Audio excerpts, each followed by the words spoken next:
G'day guys, got this 7000 I'm working on, and it's a multi-fault unit.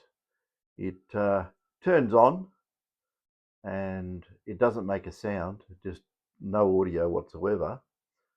There's a big line down the screen, and it had a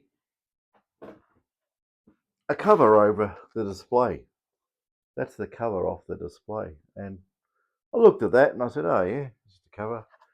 And one of the last things I took off, I just took that off then.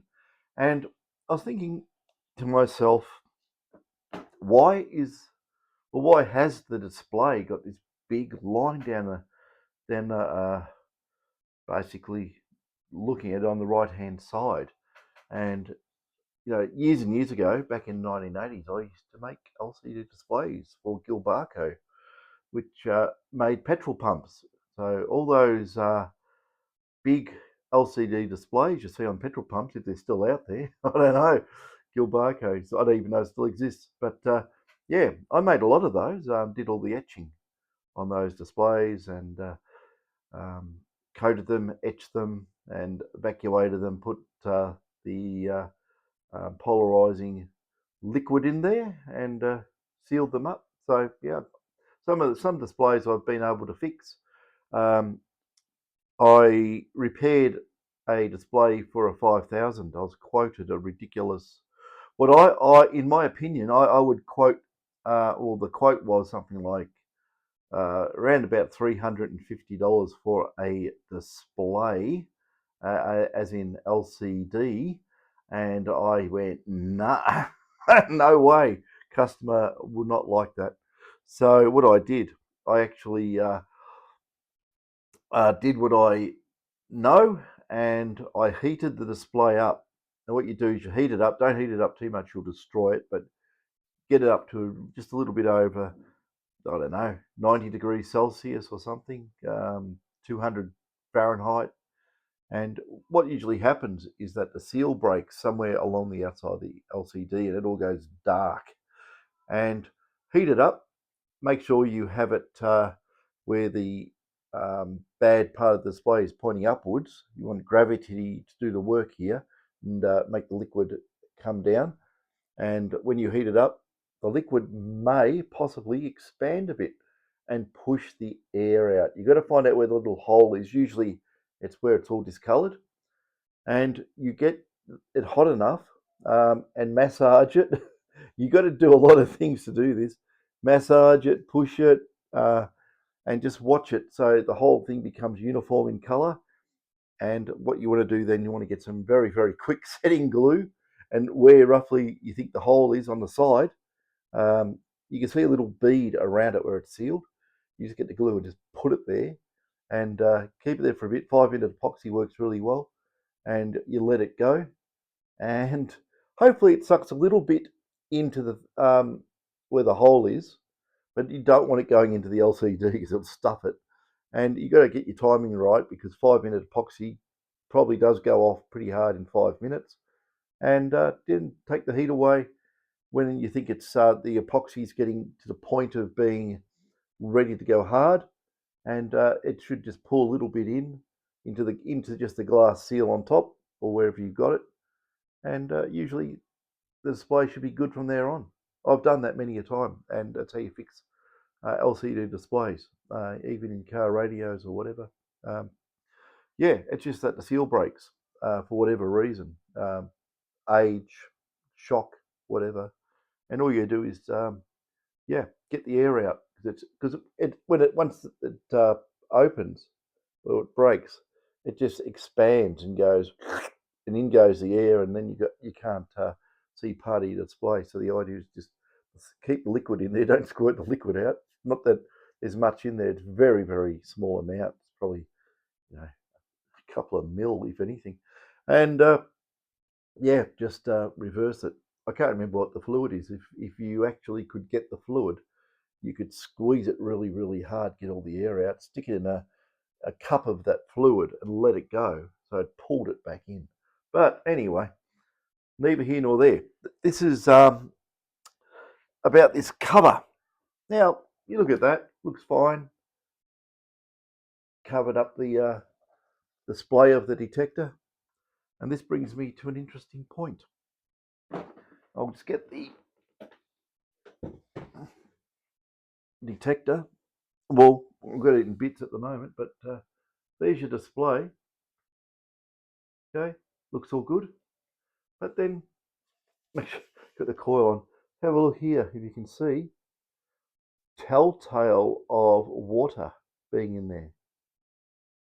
And on the back,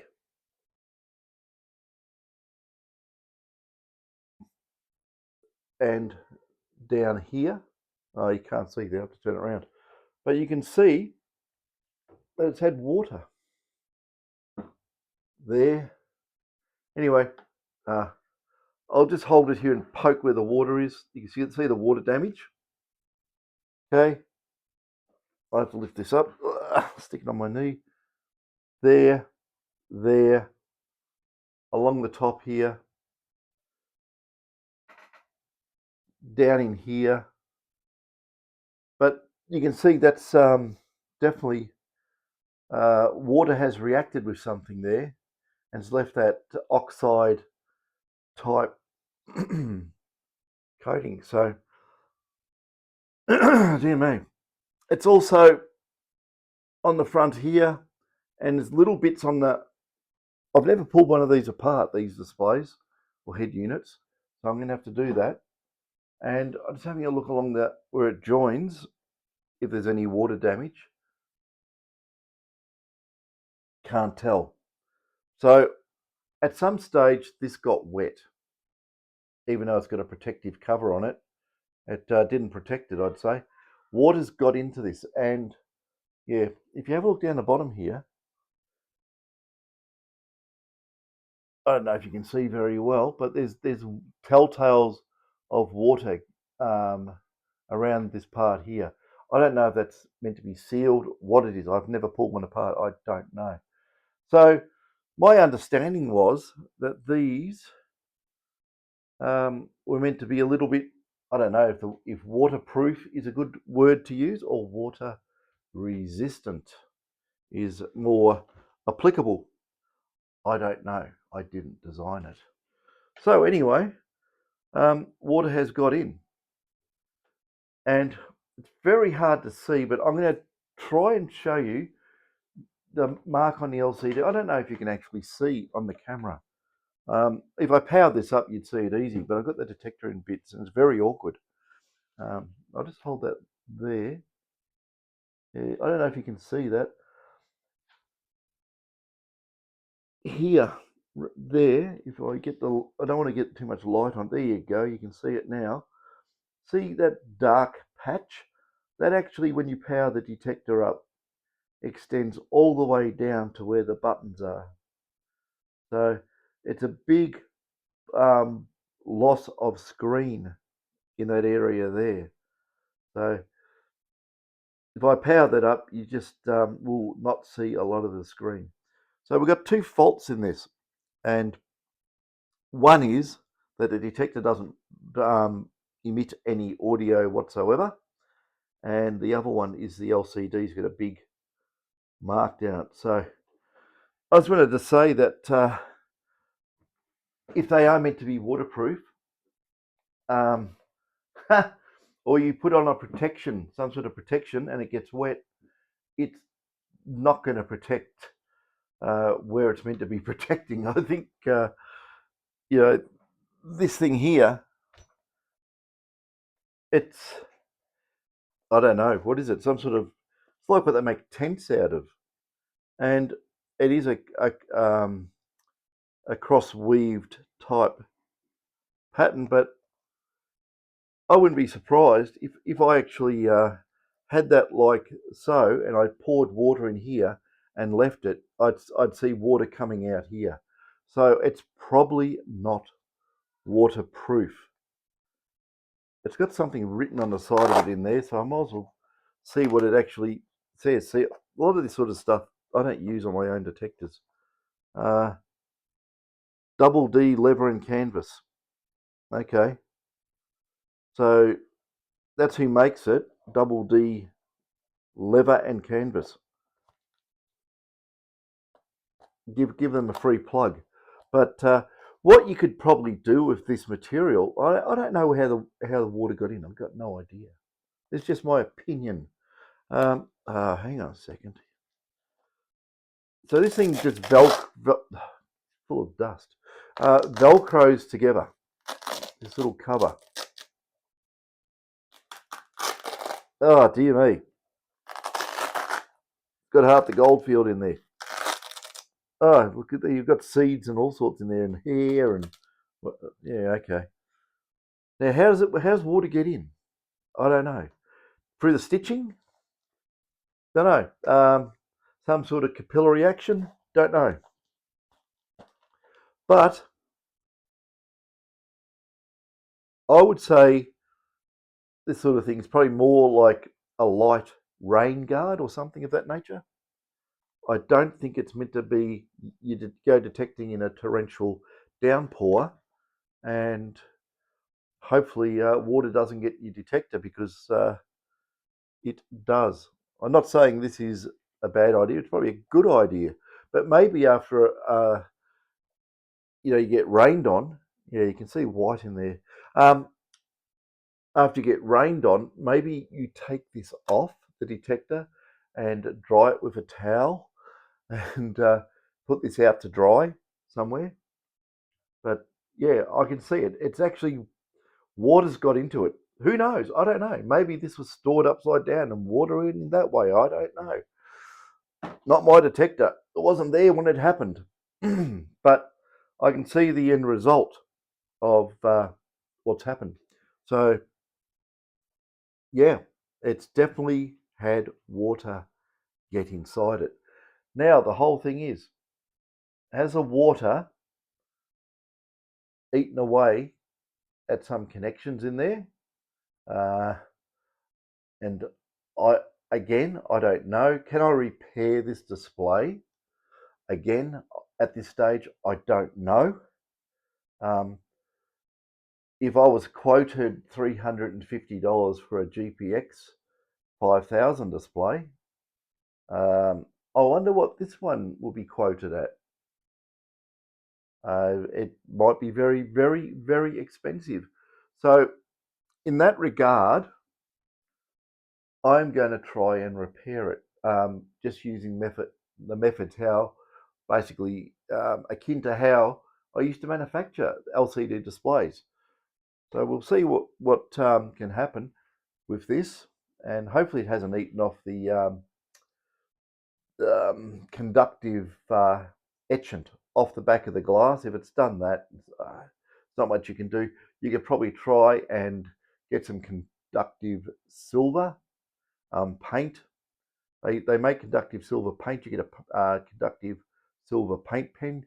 You might be able to get it on there and draw out a conductive track, and then use some sort of conductive epoxy on that, which is obviously to a wire, and take it to where it's meant to go, or fix it that way.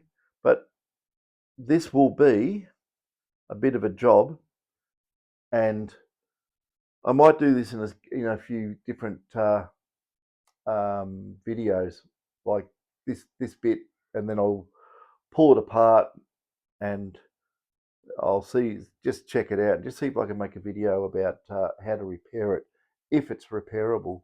Otherwise, the guy who owns it will have to use it like this.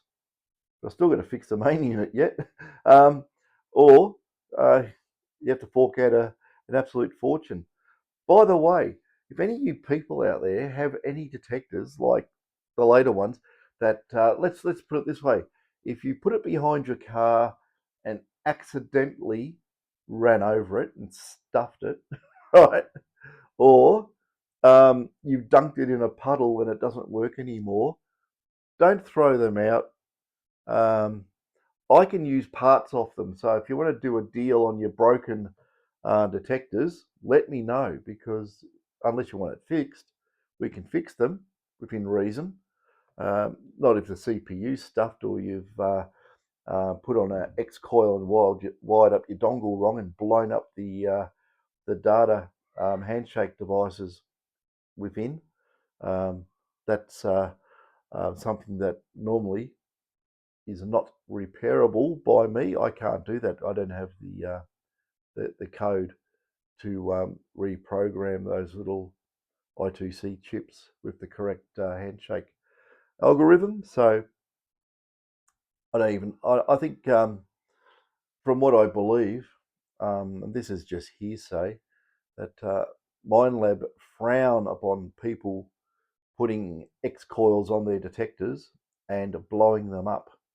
Because if you do it wrong, it will blow up. You'll blow your detector up, and it does cause extensive damage.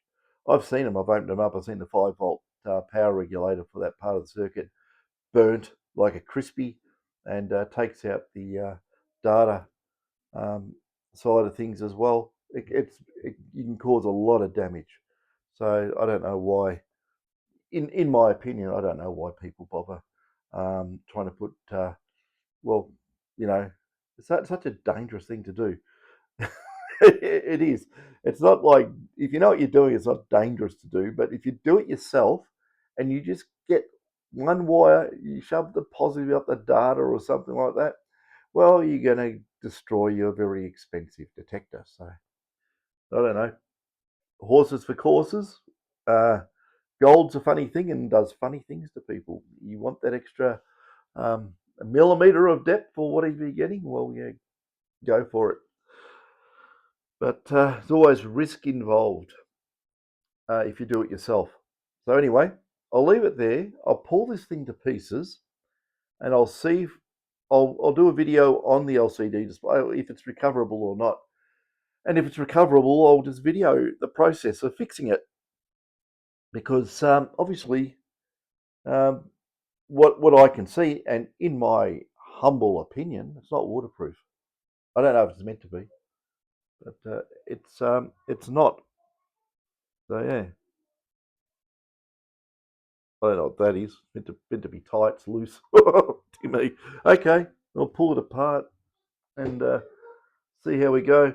I'll work on the other part of it here on the bench as well. See how I go with that. See if I can get it going. Hope it's just something like the Mylar strip or something like that. Otherwise, it's going to get really involved um, working on the 7000. But yeah, it has been done before. We fixed a few of them.